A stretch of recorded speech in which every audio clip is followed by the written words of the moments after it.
Talagang hindi po tatantanan ng kakakaso ng gobyerno ang mga kumakampi po sa mga Duterte 'no. Ito pong mga grabe po ang ginagawa. Ngayon naman po si Marcoleta, kung matatandaan po natin pinalutang po nila 'yan, dito po sa may, recent meron silang gusto na namang, pinalutang kay Marcoleta na mayroong insertion.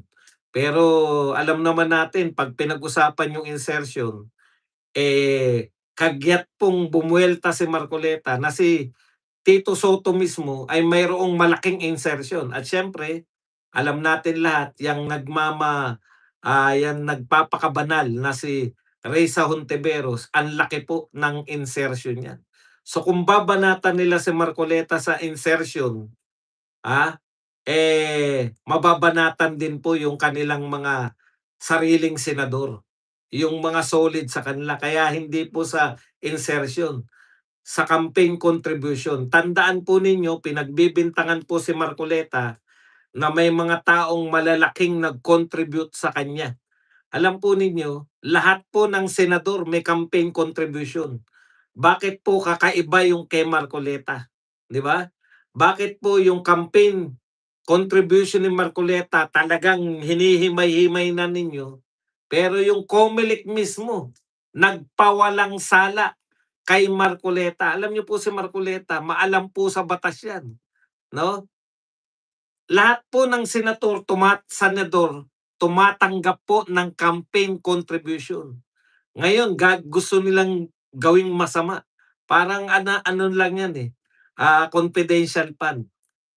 Pinasama nila yung confidential fund pero hindi nila sinasabi, hindi nila hinihimay-himay o ayaw nilang ipaalam sa publiko na may confidential fund din yung mga si BBM at iba pang ahensya na mas malaki di kaysa kay VP Sara. Same formula, pasasamain ang campaign contribution. Lahat po may campaign contribution, lahat po. Milyon-milyon po. Pag ganyan po senador, pag senador po ang tinakbuhan nyo, hindi po pwedeng hindi kayo tumanggap ng campaign contribution, 'no? Ayan po, ngayon minamalisyahan na naman nila. Pero si Marcoleta lang,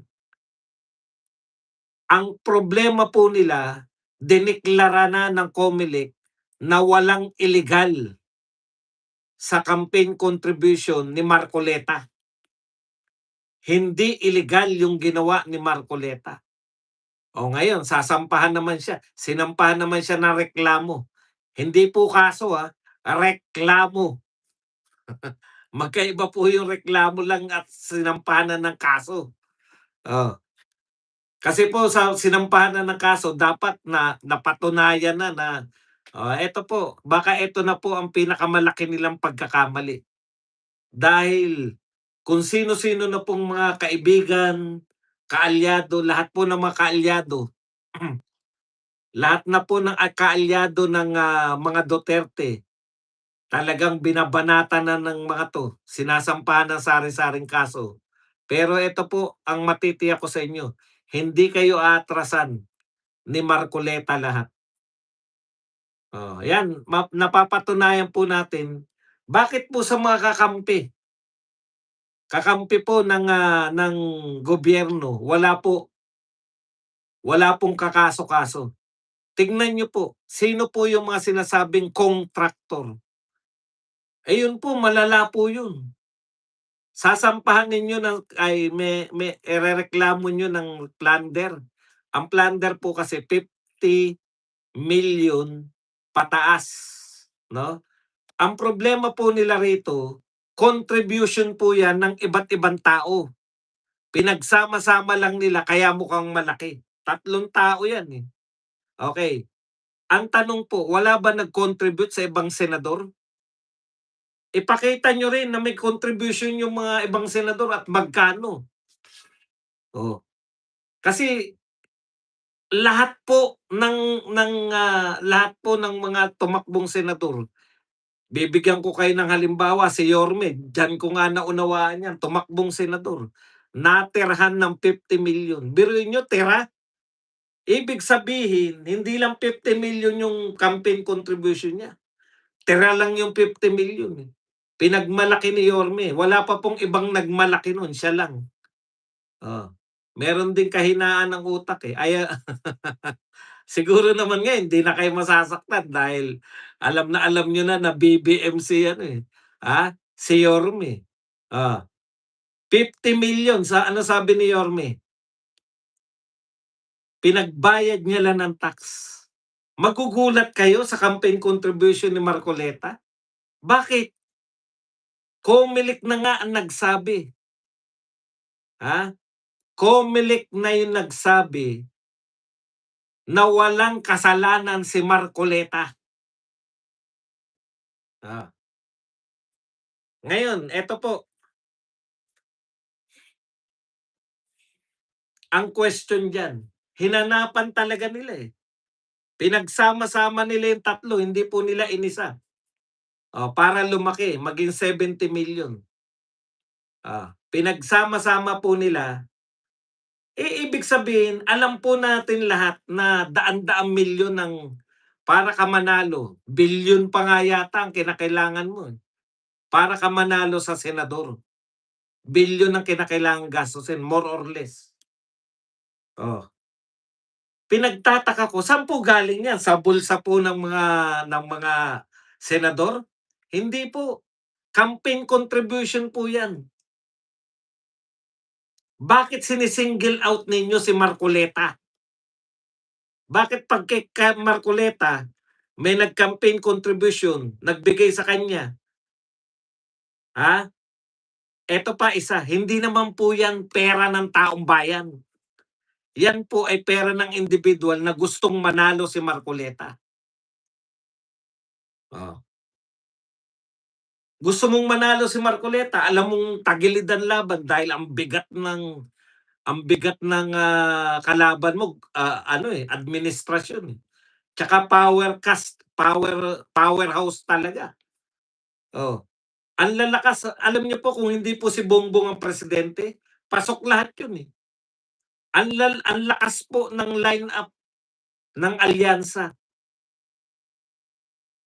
Ikaw, concern ka, naniniwala ka sa ipinaglalaban ni Marcoleta, may pera ka naman. Hindi ka ba magbibigay ng campaign contribution?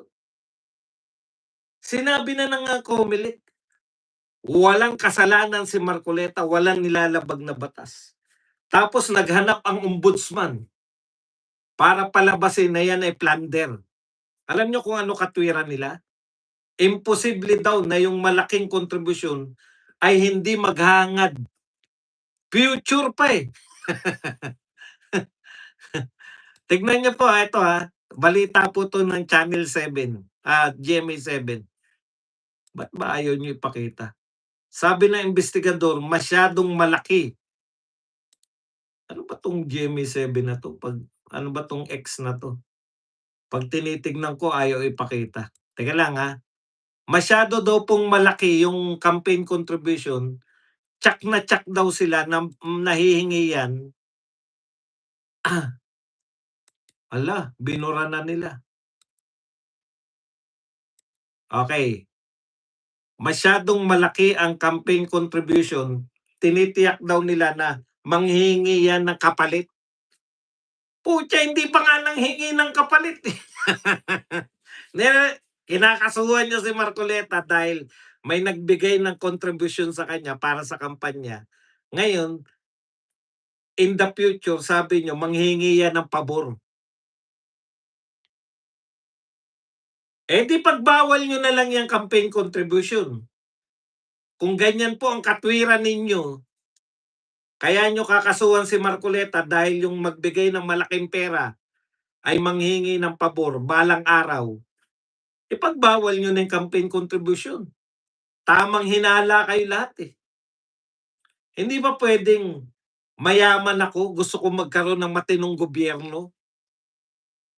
Kung ako po bilyonaryo, kunwari naging crypto billionaire ako, magbibigay ako kung puwedeng magbigay ng bilyon kay VP Sara para sa campaign contribution niya, hindi ako maghahangad ng kapalit.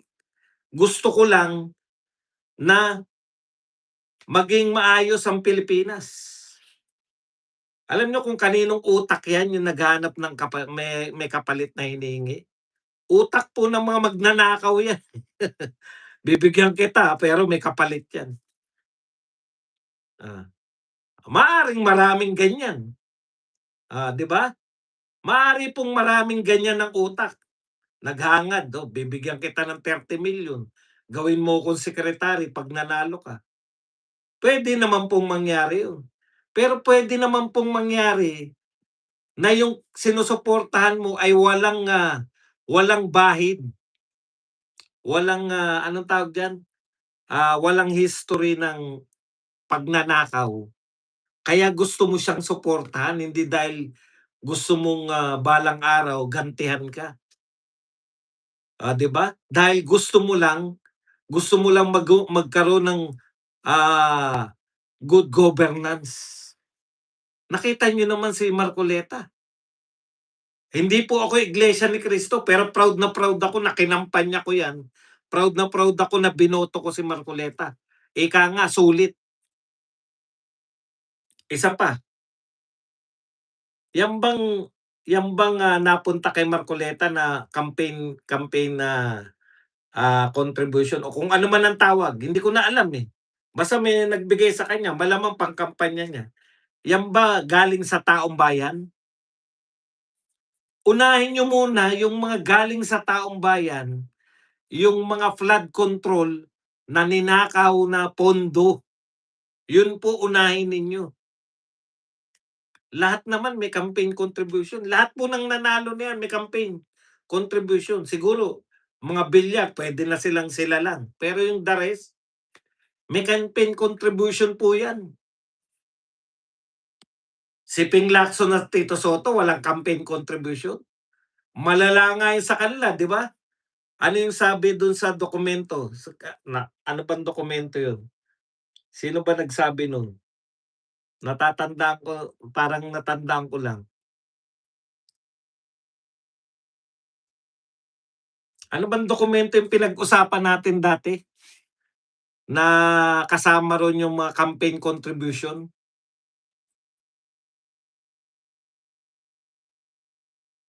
Na naroon si alam niyo yan, eh.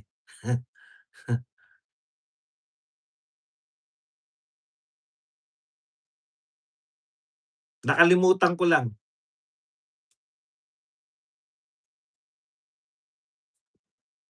Yung sa kampanya po, lumalabas po, Bersamin Ledger ba? Ah? Oh, yun yung kay Bersamin. Sino na nga nag-expose niyan yung kay Bersamin? Oh, 'di ba yung according kay Bersamin, yung, yung dapat na mapunta kay BBM, may ledger si Bersamin kung kanino napunta at kasama dun yung mga senador, senatorial campaign, hindi kay Baligod, senatorial campaign, yung ledger ni Bersamin, kasama dun yung senatorial campaign ni ano, ng alyansa. Malaki nga ron yung kay ano 'di ba, kay Andrew E. Oh, kita niyo? Normal lang po 'yan, eh, na may magkampanya, 'yan po ang masama. Dahil ano 'yan, galing sa nakaw, oh. Porsiyento ni BBM di umano napunta ron, yung share. Oh, yun po ang mga imbestigahan niyo na ayaw niyong imbestigahan.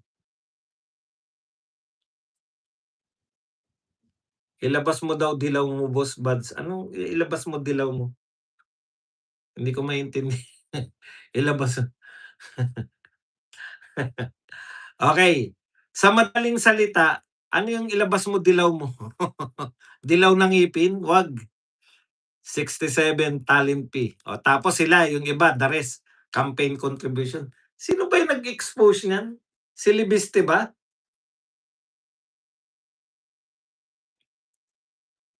Yung nasa dulo ng dila. Okey, ah, balikan na lang natin 'yan sa ibang pagkakataon. Naalala ko lang bigla, eh. So, ibig sabihin, eto pong mga sinasabi natin, pinag-uusapan po natin dito, normal lang po 'yang campaign contribution, 'di ba? Ah, normal lang po 'yan. Bakit niyo minamasama yung kay Marcoleta, si Libistre through Marcoleta, ayun. Oo, si Marcoleta yata nagsabi niyan. Ngayon, dahil si Marcoleta ay numero unong tagapaglantad ng inyong mga kabalbalan, binuweltahan niyo ng kaso. Absuelto na nga si Marcoleta sa COMELEC. Sabi ng COMELEC, walang nilalabag na batas si Marcoleta. So, absuelto na, pero sinampahan niyo pa rin ng kaso. Indirect bribery at saka plunder.